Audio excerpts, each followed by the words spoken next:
immense gash in the Earth's crust, born of elemental violence. A primordial world of spectacular volcanoes, barren wastelands, and vast bottomless lakes. The Great Rift Valley of East Africa. 3,500 miles long, slicing south from Ethiopia to Mozambique. 35 million years old, and still growing. It sparked an explosion of life of every kind. Not to mention being the birthplace of humanity. The rift is the common thread connecting all these things. To see how a geological event has made this possible, we have to go back in time. 35 million years ago, deep below what is now Ethiopia.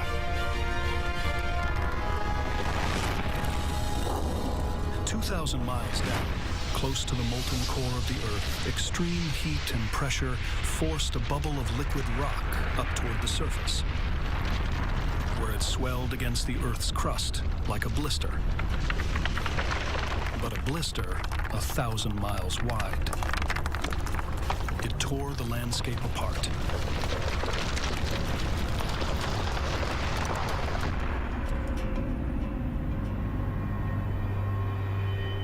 This is what remains of that ancient upheaval.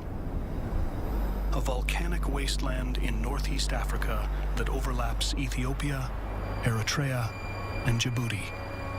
The Danakil Depression. Here, the Earth's crust has been so stretched and mangled by the rifting process that the whole landscape has sunk like a souffle. In places, down to 500 feet below sea level. Cooling breezes can't get in. The heat can't get out. The Danakil Depression is the hottest place on Earth.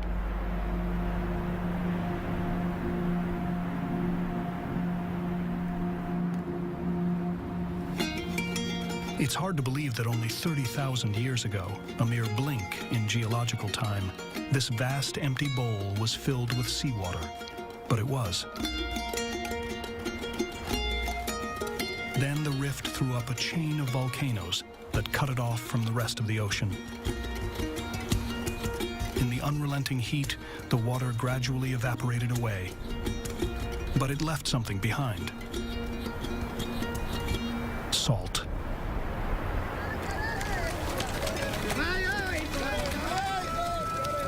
The rift brought the salt, and the salt brought the Afar.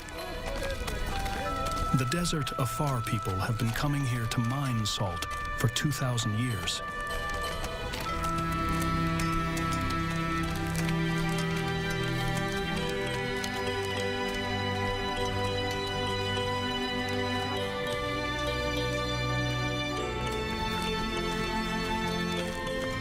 In hot climates, before there were refrigerators for preserving meat, salt was a treasured commodity.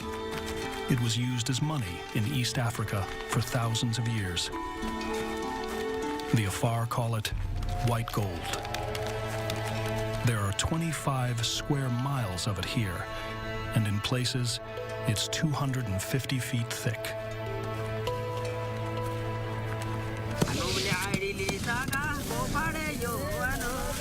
The heat and stillness of this broad, sunken salt pan make it a brutal workplace. By 11 a.m., it's already over 100 degrees.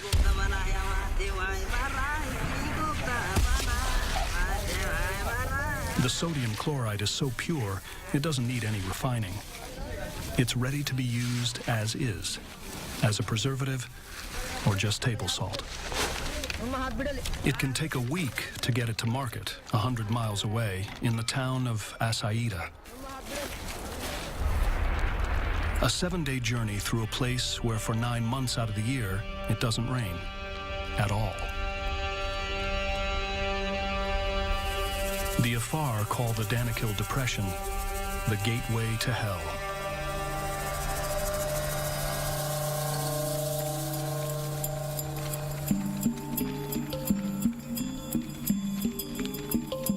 For the Afar's pack animals, things may not be quite so bad. Camels are perfectly suited to the hostile conditions of the rift.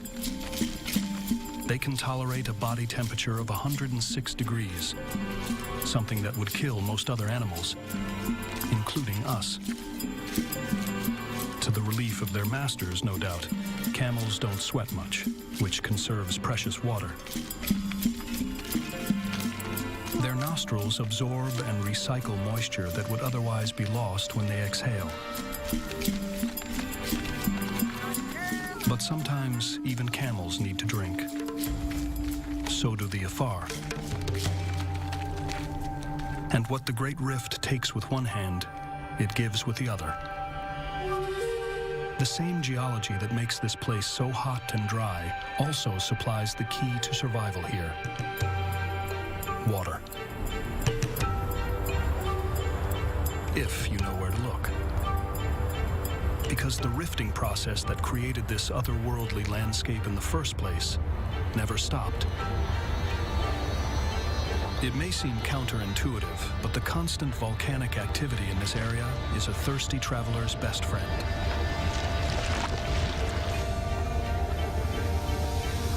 A latticework of subterranean fissures in the volcanic rock means that water seeps into the most unlikely places.